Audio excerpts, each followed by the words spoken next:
Diving straight into what really makes modern software tick, the database. And we're going to move past just, data storage and get into what our source material calls smart data management. Yeah, and for you, the listener, this is so fundamental. A database isn't just a filing cabinet. It is the absolute source of truth for everything you do online. Every single thing. Every login, every purchase. It's the application's memory. And if that memory is slow or badly designed, you feel it. You hit submit and nothing happens. Okay, so let's unpack this then.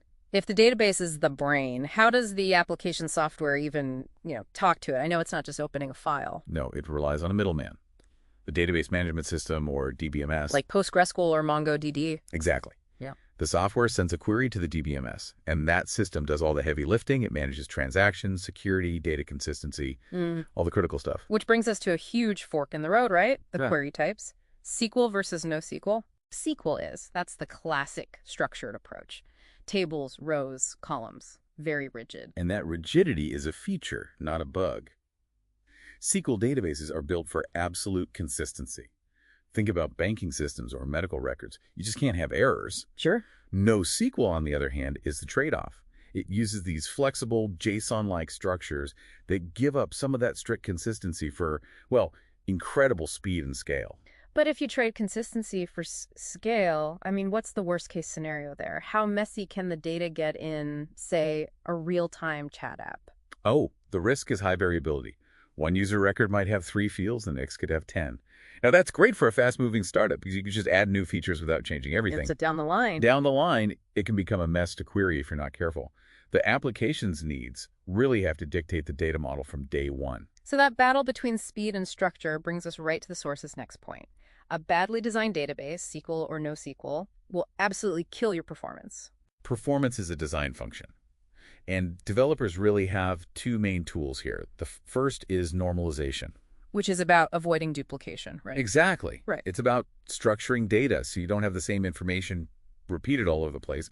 But, there's a trade-off. Of course. Highly normalized data sometimes means you have to do more complex, slower join queries to piece the full picture back together. Okay, so if those complex joins can slow things down, how do you search through, say, millions of records without scanning every single one? That's where indexing comes in.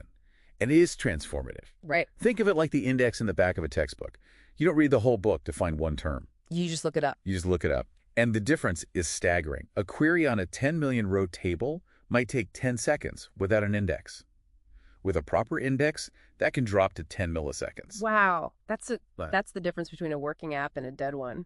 It is. And this whole shift from just storing data to actively optimizing it connects right to where databases are going in the future. They're becoming intelligent. Not just passive containers anymore. Not at all. Modern databases are starting to use AI-based query optimization. The system itself learns the fastest way to get your data. We're seeing deep integrations with machine learning pipelines too. And we're also seeing totally new types of databases emerge, specifically for AI, right? Like Pinecone or Weaviate. Yep, the vector databases.